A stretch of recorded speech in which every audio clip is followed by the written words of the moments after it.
out, and away we go. What's up, everybody? Welcome back to Formula One True North, the Canadian Formula One podcast. Back here with Drew, Thomas. We're going to talk about the Austrian Grand Prix.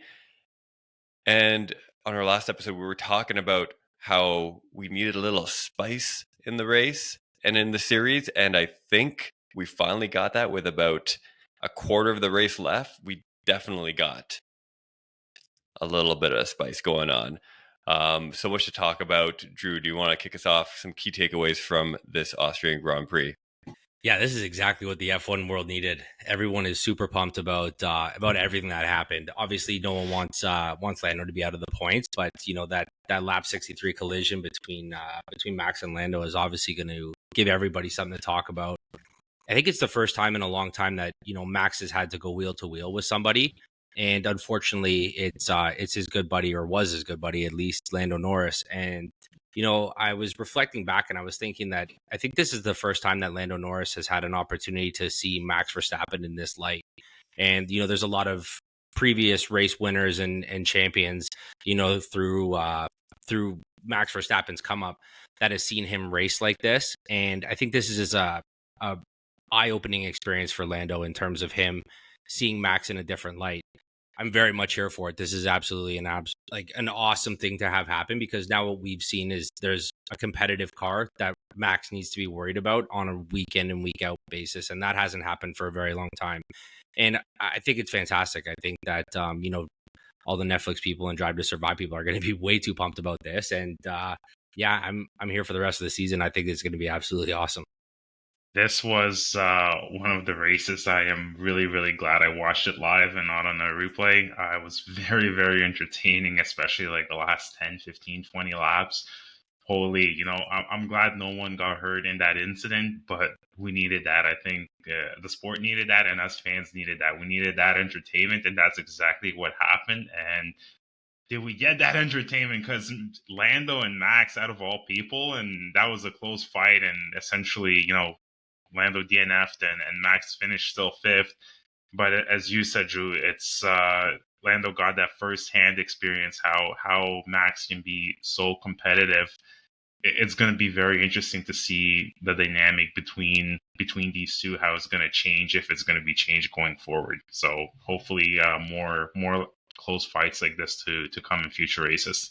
So I have to say, I think for the most part that this race weekend was a bit of a bore. I don't know if it was just me, but I felt like, the sprint was kind of meh, the qualifyings were meh, and the race itself was okay until you had, 8 laps left, and then all of a sudden fireworks and like everything changes, right? And so I think it was good for the weekend. Obviously, it's good for the sport because now we maybe have that emerging real rivalry that we talked about last week. Let's go a little bit more in depth into the incident itself. We're going to move on to kind of George and talk about the race win and all that stuff in a little bit. But obviously, Max got the penalty. Didn't really affect his final position, right? Because he was still on the points. Lando was out. Looking at the footage and the video and from what we've seen, is this something that Max should have been penalized for? Well, I think that Lando Norris, the first 2 times that he tried, was trying to go up the inside, and he figured Max wasn't going to let this happen. So he wanted to take the dive bomb down the outside and see how that works. And I think it's a twofold thing, because ultimately there's one of 2 scenarios that was going to happen. Either Lando was not going to try to pass Max in a, valiant style like he did, or he was going to, and something like this was going to happen because Max is either first or he doesn't care. You finish first or you don't, or you crash your car trying to finish first, right? And so that's kind of his mentality. So, Lando was either going to be that guy who crashed into Max or died trying. And, ultimately, unfortunately it wrecked his race entirely and Max was able to salvage it. But, this is that kind of selfish driving that Max has, and he doesn't really care and hasn't. We just haven't seen this out of him because we haven't had any sort of competitive racing where he's been 12 to 25 to 30 seconds ahead of everybody else. This is just the first opportunity that we've seen Max have to go wheel to wheel with somebody in quite some time. Do I think Max deserved that penalty? Yeah. do I think that this penalty or this single scenario is going to stop Max from driving the way Max drives? No. He's got away with it for the last, 8 years he's been driving? Every time he does something like this, and he gets penalized less often than he does. So to him, this is just how things go, and he would rather just roll the dice on taking penalties or small, incidents that the 1 in 5 or the 1 in 10 that he actually gets knocked out and his car can't get back. He DNFs. But ultimately, like, it's worked for him so far. So why would he change that? And, they've had to alter the rules. They call them the Max Verstappen rules, in order to prevent this, but it's not happening anyway. It's not going to change a thing that he does. And I think going forward that, like, unless you give Max a penalty that, gets him out of the race or disqualifies him from the race or the points, I don't think anything's going to change. He's going to keep doing this until something changes, and ultimately he's going to keep getting away with it because he's one of the greats. And it's just like Wayne Gretzky never got penalties called on him because he's Wayne Gretzky. It's one of those scenarios. And I just think that something needs to be done about his driving in terms of his aggressiveness and not letting racing scenarios play out that maybe don't end in his favor. I don't know. That's my 2 cents on that. Yeah, you pretty much hit the spot on. Both of them, as you, Drew, said, both of them were a little bit cheeky. Lando was dive-bombing, Max is being Max with his aggressive driving. But at the end of the day, what the FIA did, giving him the penalty, and essentially he's found at fault. Yeah, that was 100% the right choice by the FIA. I think 10-second penalty, and I think it was like 2 points on his supercar license or something. I think that was way too much of a soft penalty to the point where it didn't really matter anything. It didn't change anything. So I don't know what needs to be done.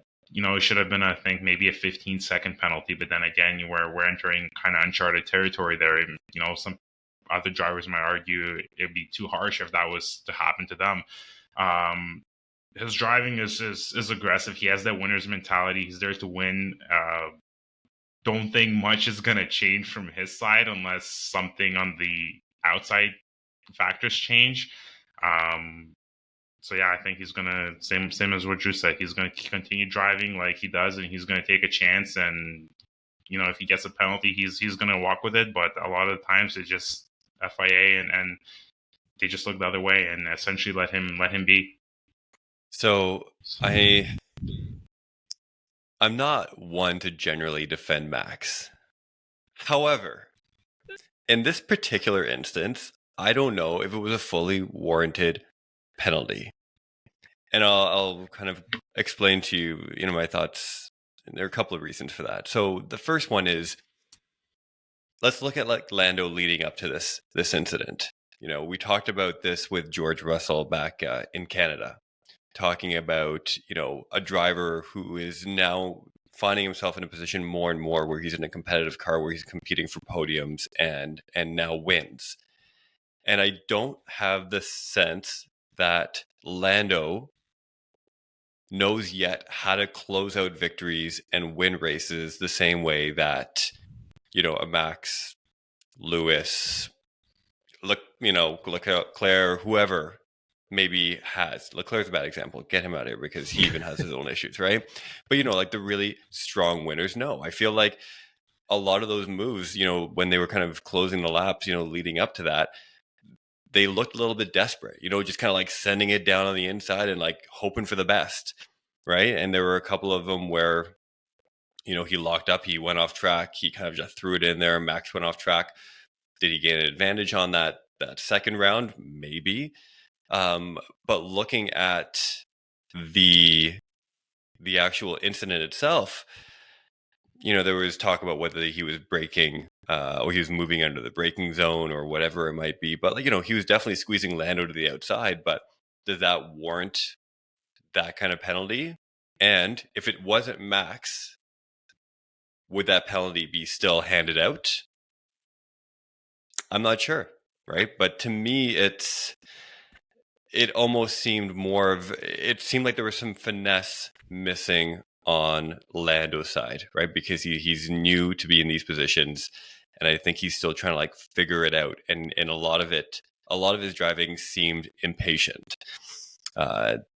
What do I know? But that's just kind of what I got from it. And if the roles were reversed and it was Max trying to, dive bomb Lando or try to like come around the outside, would we be having the same conversation? Would the penalty be the same?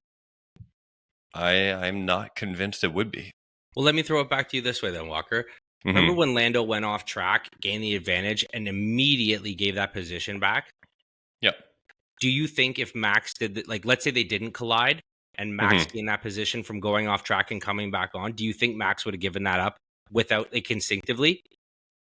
No, and he didn't, because there was it was maybe the lap before where, Lando went inside again and Max went off the track and he kind of went around, right? He gained a significant advantage over, instead of just like kind of stopping and then turning the car and continue to drive. But I don't know how that draws a parallel to this particular incident either. I'm just saying more like Max's attitude towards being a racing competitor and understanding that, like, you have to play fair, whether it's good or bad, you have to play fair. Because I think the way Max is looking at this is that, like, he doesn't care about the repercussions. Like, he's one of those guys that when he plays Monopoly and all of a sudden you got a couple of hotels on Boardwalk and Park Place, he flips the board. Because if he's not winning, nobody's winning. I think it's more of that, like, it's the attitude towards what he stands for. It's not actually like this particular incident. This was just like, the exemplification of his attitude towards racing and not winning in general. Okay, fair enough. But what is the alternative to that, right? For someone, and again, this pains me somewhere inside because I'm kind of defending him. But like, you're 100% defending Max right now. I am defending Max. I feel like I don't know who I am right now. But isn't that what we look for in these racers, right?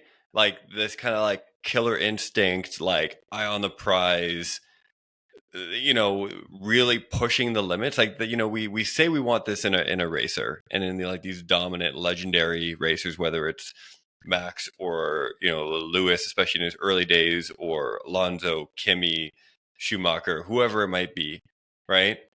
And then it happens and shit happens, and now all of a sudden we're like, oh, well, you gotta play by the rules. Think about everybody else. But that brings up another great point, though, and you said it right there, that Lewis in his early days, we were just giving Max all the praise earlier this season about how he's matured as a driver and, like, look at him go, handshaking high fives. He lost the Miami race, giving Lando high fives. You did a great job. And then boom, immediately we get old Max back. Like, he threw all of his maturity out the window again.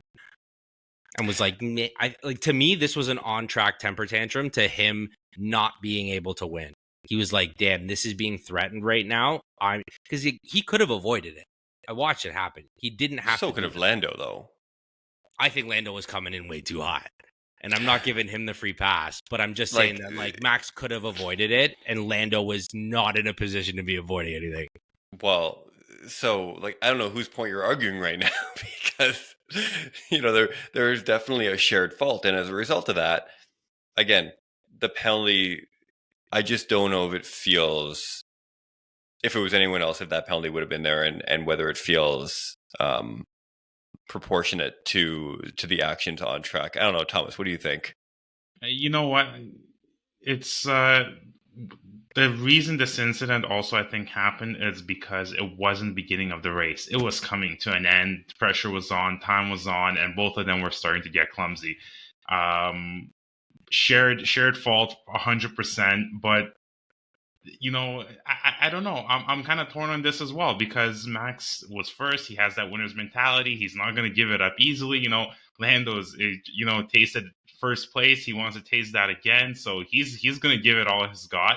And I think they just both got a little bit too sloppy, and both ended up making some silly mistakes. I think it was honestly a racing incident that could have been avoided, but shared fault. There's no one person that's 100% wrong or 100% right, no matter how the steward said it. Okay, so do you think the penalty was deserved then or not? The penalty was deserved, yes, because this is going to sound probably a little bit biased, but because Max has that winner's mentality in a sense, and he just doesn't want to let it go. He goes till tooth and nail, and sometimes he doesn't back out. He goes full on. So yeah, he deserves that penalty. Sometimes he needs to just back off and know when to back off and let someone else win, is what you're saying. Follow-up question. No, yes. if Lando's car wasn't DNF'd, if he could make it and continue racing, do you think that same penalty would be handed out? I think that wouldn't have made a difference. I think that penalty would have still been given to Max just because of the incident. At the end of the day, Max was found at fault for that, and if it haven't been given out to Max, that would have been a huge uproar and a huge shitstorm. So yeah, that penalty, it had to happen. We'll move on from a couple of losers to the winner of the race, George Russell, just back there picking up crumbs, finding his way to the top. I mean, right place, right time. He had to put himself in that position. He was close the entire time. He would have podiumed regardless. But does this really mean anything for Mercedes? Is this kind of like the happy accident they needed to get a little morale back in the team and maybe kickstart something or continue the momentum towards something that they've clearly been building at the last few races? Yeah, I think this is just kind of that crescendo that they've been working towards, right? Like they've just kind of peaked out. They needed a cheeky win in order for them to get a little win back in their sails, because they've been struggling for all of last year and most of this year, and they've just started to see some success with their upgrades. And I'm going to go back to that law of diminishing returns, and I think that Red Bull's just done everything that they can do at this point to make that car as fast as they can. We obviously see McLaren catching up, Ferrari's caught up, and I think Mercedes is just finally catching their stride. But I think that, well, let's talk quickly about the Toto Wolff comment that he's like openly apologized for, with the jumping on the radio. He got so excited like a kid at Christmas, like walking into the mall and seeing Santa for the first time, and he just lights up. He's like, "Oh, you can win this, George. You can win." And he apologized so much. And like, I don't know if the apology was necessary, because like, I guess he didn't want to put any more additional pressure on George. George obviously knows he's there to win a race. Like, what else are you doing? Like, that's the only goal that you have. And I think, to George's credit, like, he had driven a fantastic race. He put himself in that opportunity that when, luck presented itself, that he was there to capitalize on it. Was it opportunistic? 100%. But I think we forget too that like this used to happen a lot more. Like, I've been going back through some of the archives on F1 TV and watching some of these older races, and like reliability issues were a big thing. People used to like, getting to the pits and tires were doing this and, exploding. And like, there was a lot of issues that these cars had. And a lot of the front running teams, the cars just like died on the 65th lap for whatever reason. And so there was a lot of these scenarios that like, the 5th, 6th, 7th place guys had a chance at winning because you never knew what was going to happen up front. We've been spoiled with super reliable cars over the last 5 years. And, this is just one of those kind of scenarios that like this could very well happen. And I think, as we spoke on enough in the beginning of this episode, is that like, if these kind of incidents are going to happen more and more as Max doesn't want to give up these W's, then I think that there's going to be a lot more of these scenarios that come up for the likes of George and Carlos Sainz, Charles Leclerc, anyone else who's kind of gunning for that third position.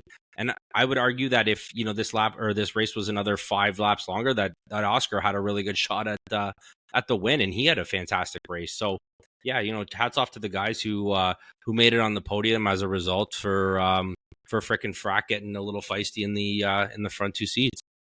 So I think George and Mercedes got lucky. I think they really right place, right time. I'm not saying that their upgrades didn't help, but I think it was purely luck that he was, in third at that time. If that incident wouldn't have happened, he would have finished third. So I'm just gonna put it out there as it is. Right timing, and good luck. That's it. So I was watching the last few laps of the race. I saw George make his way in front. I was just we talked about this a few weeks ago again in Canada, and Toto's message coming on. I don't know if it reaffirmed it for me, but it's that we talk about like that killer instinct or knowing how to win or, performing under pressure. And I don't know if that was a jerk reaction from Toto being like, don't mess this up. Like, you can do this. This is really important. Yeah. And given George's recent history, I was hoping it wasn't going to happen to him because I think he's been performing well this year and he deserves some wins. But I was waiting for him to put like a tire in the gravel and just like spin and just like destroy the car. It was just like in the back of my head. I would not have been shocked. But you know what? He put it together. He held it together for the other, whatever it was, 8 laps. He had the tires left, and I'm glad he won. I think he does need to stop doing that little pose on top of his car, especially when it's this kind of win. But that's just like a personal feeling I have about it.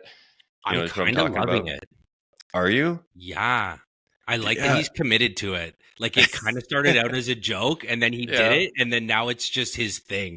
Thing. Like, when he doesn't do it, people are going to be freaking out about it. So, like, I don't know. It just kind of turned into a thing, I think it was more the fact that it's just kind of like a gimme. Like, this one was a bit of a gimme. Like, do you still... Yeah.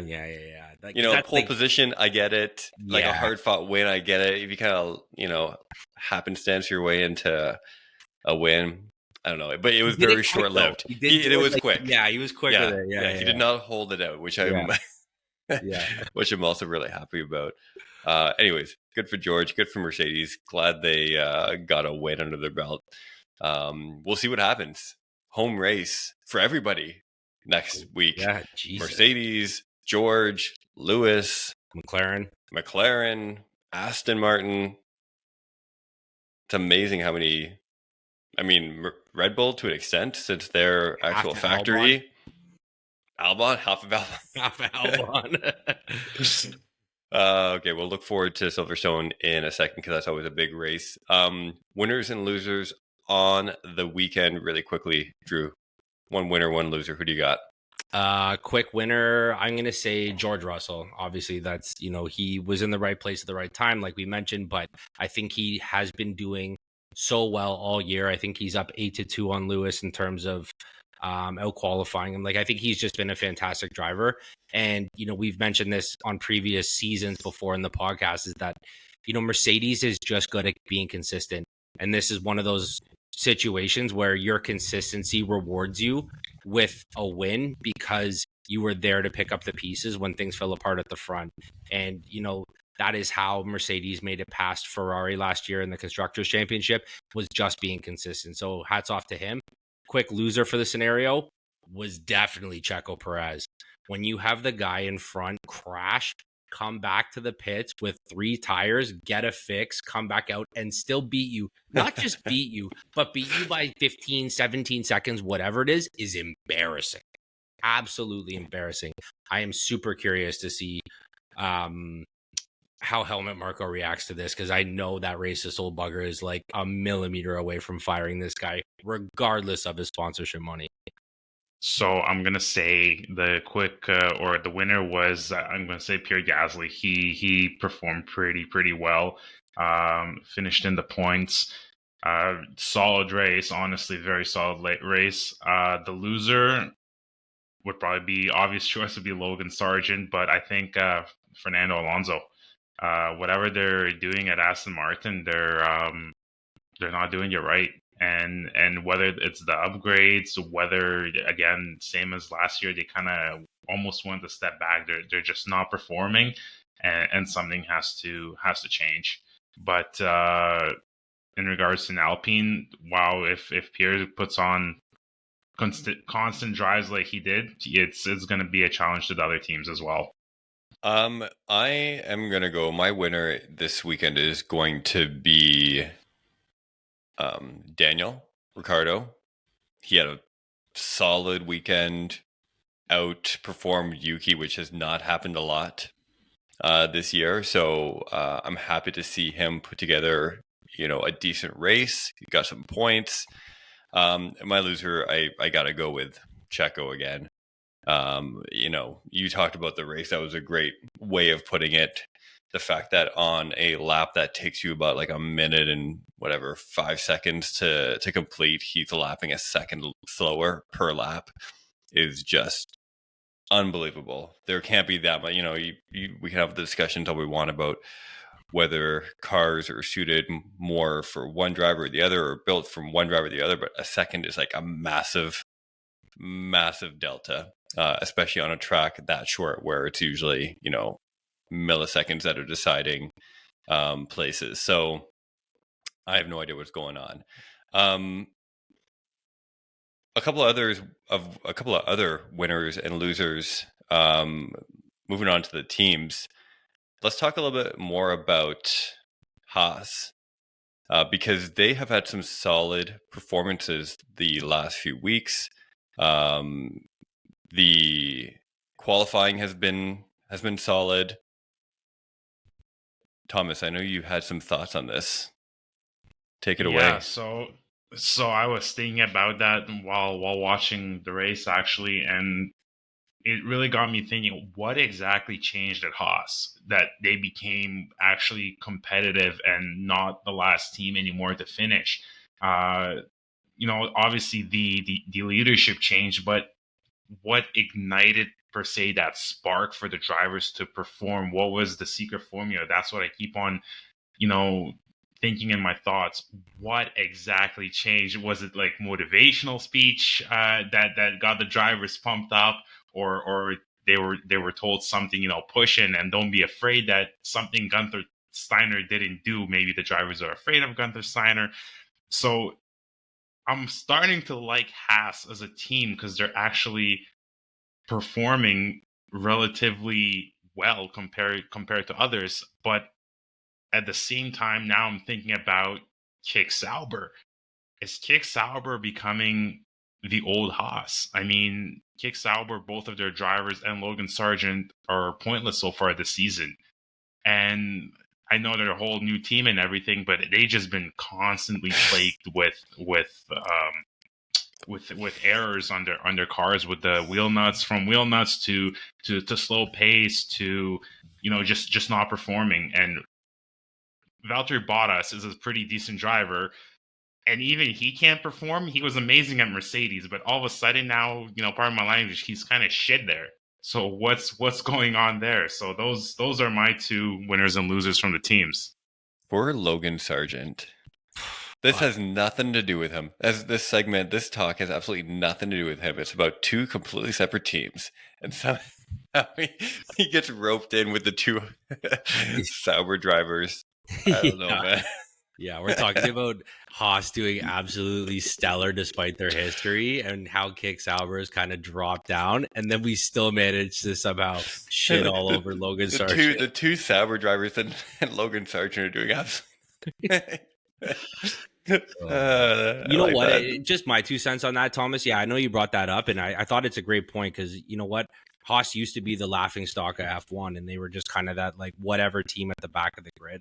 They're very much not that team anymore. And I don't know if it's a combination of, like you said, that leadership change, getting Gunther Steiner out of there. I don't know if it was like too much Hollywood, or they had the, camera crews from Netflix and Drive to Survive in there all the time, or if the attention was more towards leadership and not enough on the driving and the cars. I don't know what that looks like, but I think there's a different kind of feeling going around the paddock in terms of the Haas guys. Like, people aren't talking down about them or poorly about them. Like, they are showing signs of success, but you also get that with the likes of Nico Hulkenberg and K-Mag, right? Like, those guys are veterans of the sport. They know how to drive a car, and I think it might have just taken them a little bit of time to gel with the new leadership and gel with the new car, and to see these upgrades come out for these guys. I think they've been a lot better on their tires, because that was one of those cars that like has been historically like a one-lap wonder. And, that's how Nico's been able to put it on to some crazy qualities, despite that car not being able to drive over the race distance. And I think that, they've just been able to kind of slowly figure that out over the last, 5 years. And so it's kind of just coming to a head now. And I think that there's other teams that have brought upgrades that haven't been upgrades. They've been downgrades, and they've kind of been slowly falling back. And I think Aston Martin kind of falls into that category where, Alpine at the start of the year was really bad, and they've started to make real upgrades. But everything that Aston Martin and Kick Sauber have been coming out with have been downgrading them. And then Haas is actually making some movement forward. So I think there's a combination of a few things that are happening in order for Haas to get some of this success. But yeah, I'm here for it, man. I think these guys race really hard, and obviously, K-Megs had to keep his elbows a little bit tighter in there because of his driver points. But yeah, it's been good for them, and I'm excited for them. So here's my question to both of you, and maybe you know this, maybe you don't. I'm wondering if it's that Haas has, whether they've necessarily improved performance, or has everyone else just gotten really, really terrible? Because I feel like there's a greater. It would be interesting to compare performances, year over year, and see where the performance is relative to last year. And is it just that you don't have like the Alpines, the Aston Martins, the Saubers, or what was last year? What was it? Alfa Romeo and Williams. Are like, is there just more teams doing worse? Or is it that Haas has made noticeable improvement gains comparatively to last year? I don't know the answer, but I'm sure there is an answer. I'm sure you can look at some of those numbers and be like, well, what was their last year at the Red Bull Ring? Great answer. I'm sure there's an answer too. Yeah. I'm coming out with all the academic answers here. But yeah, I'm sure if you just looked at what Haas has been doing at the Red Bull Ring for the last 5 years and then take a look at everybody else's, I'm sure you can see if they've gone faster or slower. Well, I'm sure we could too. I'm just that's just kind of where I went to. There's your homework, Walker. There's your homework. There is my homework. I'm gonna look that up quickly. What do you think? Do you think, Thomas, that they've actually made a marked improvement, or is it just that everyone else is getting worse? I think they did improve a little bit. The improvement that I personally saw was when the leadership change took over. Maybe not right away, but slowly after new leadership came in, I started to see an improving. The drivers started just driving better, performing better. Not saying that they're perfect. They're still having their own incidents. And, as Drew said, some of the drivers are a little bit with their elbows out and kind of rough. But yeah, I think they definitely gained an improvement as a team. All right. Well, this, I guess, is a good opportunity to reach into that mail box. And we have our good buddy from the Discord. Let's take a quick second to plug the Discord channel. If you guys haven't, the link is in the show notes. Check it out. We have a really cool Discord channel. We got all the guys in there talking about F1. We got a spoiler chat there so you can talk to everybody during the races. It's a lot of fun.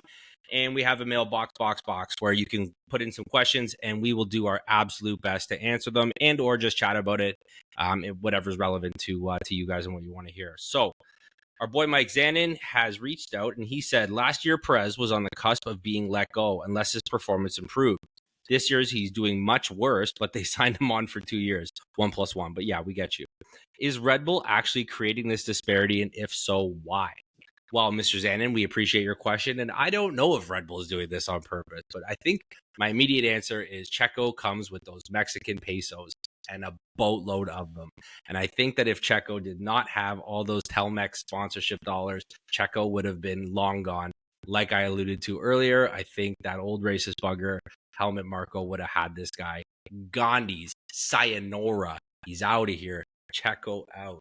But I think that because of his ability to bring in some money and attention from an entire country, a very populated country, that I think Checo is going to be around. And you know what, Mikey Z, I think you're 100% right. I think that his performance has dropped this year. And I think he, as a consistent basis, was doing much better than last year. But Checo's a hurting unit right now. And he got worse after he got his new 1+1 contract. I think everything you said is absolutely true. I think the other part of this is that he's Max approved. He has Max Verstappen's stamp of approval as being a very clear, unthreatening driver who kind of knows his place in the team now. I think maybe a couple of years ago, he was maybe pushing a little bit. He was thinking that he could be racy and win and compete for the number one seat. But I think I don't know if his recent performance has just been like complete and utter despair, knowing that he's never gonna be number one, or if he's just deflated or what it is. But I think he understands his place and his role in the team. And I think in that kind of team, in that atmosphere, when you have Max and you have Max's dad and you have, you know, all the politics that come with those two and keeping them happy, I think that having a number two seat that Max approves of is incredibly, incredibly valuable. And that's his role right now. He is, I think you're Max spot on. approved. Yeah, I think you're spot on, dude. I think that's where we're at with it. Thomas, you got another thoughts on this? I think that honestly, it's surprising that they chose to sign on Checo for another 1+1. As Drew said, yes, he adds a lot of moolah to the sport and the whole country essentially. But he's just not performing, which I thought was quite a surprising move. Red Bull could do so much better than him. I don't know what they're thinking. I don't know what their game plan is, but I do not believe that he was the right person to sign. I think they should have went with someone else and just took the chance. Fair enough. Well, he's going to get another shot at it in about a week because we're heading into the third race of this triple header. It's been nice having races every week. I know I say that. I've been saying the last couple of weeks, but it's just straight facts. And we're rounding it out with Silverstone, which is, you know, a top track, historic Grand Prix, always a ton of fun, lots going on. We just talked about how it's the home Grand Prix of so many teams and drivers. What are we looking forward to? You know, given how the last race ended, you know, it'll be interesting to see the on-track manners between Max and Lando and see how those two teams are, what their attitudes are towards each other. But Drew, what are you looking forward to at Silverstone next week? I'm really pumped about the fight out front. Like, Max is going to be there. He's already punched his ticket because he's just a fantastic driver. He's really good at the F1. And I think that there's a chance for Lando to repeat this. And I am so excited to see how this is going to play out, because, like, who learned their lesson? And I know it's not Max. No. So, like, is Lando? Yeah, it's not Max. Yeah, it's definitely not Max. But is Lando going to go and do the same thing again? Like, what did he learn? Did he learn that he has to, like, be more competitive in terms of, like, where he picks the passes? Because, like, Silverstone's not an easy track to pass on, right? Like, it definitely has some overtaking opportunities, but, like, that's not a fun track. And, like, you know, the Rebel Ring there was some very clear places to pass, and that's where historically all the passing's been done. And I just think that Mercedes has another opportunity to get on the podium, because those guys are looking really racy. And I know that Max loves to fight it out. I know that Lewis really loves this track, and Georgia's okay on this track. But I think that, you know, with his recent confidence and obviously last week's win, he's going to be right up there. So I'm actually curious to see what the Ferraris are going to do, because they were a immediate loser for last week, and they weren't anywhere the week before.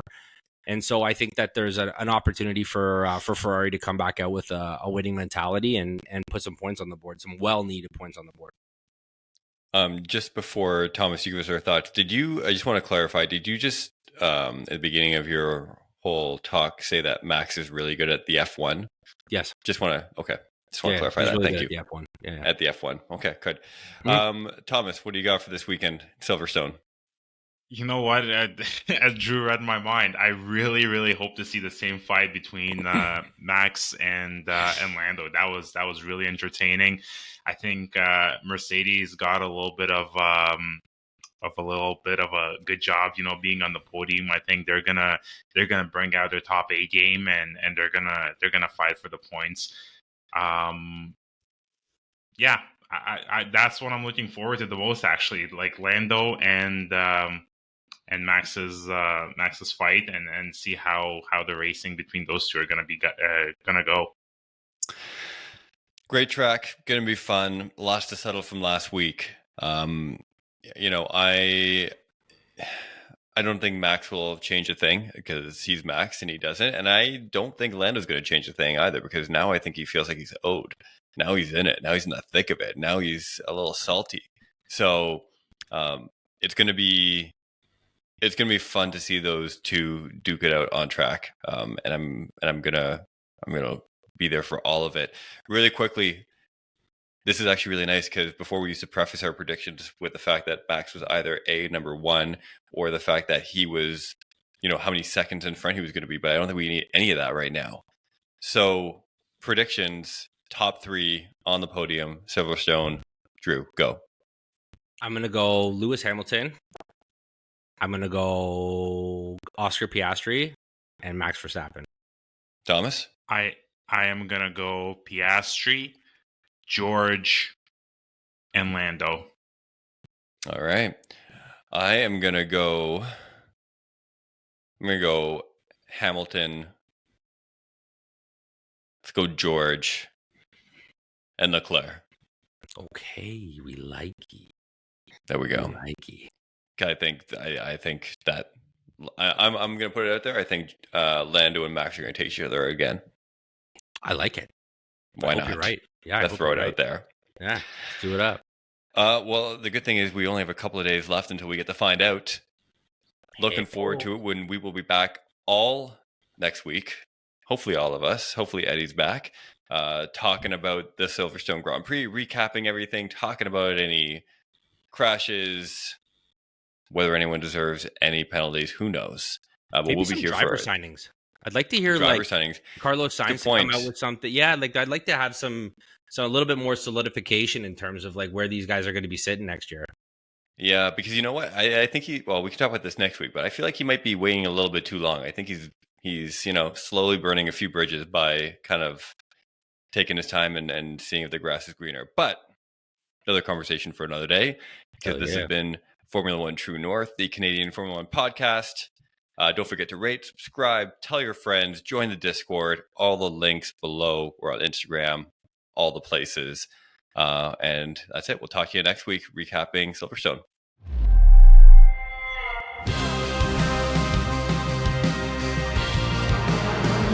It's lights out and away we go.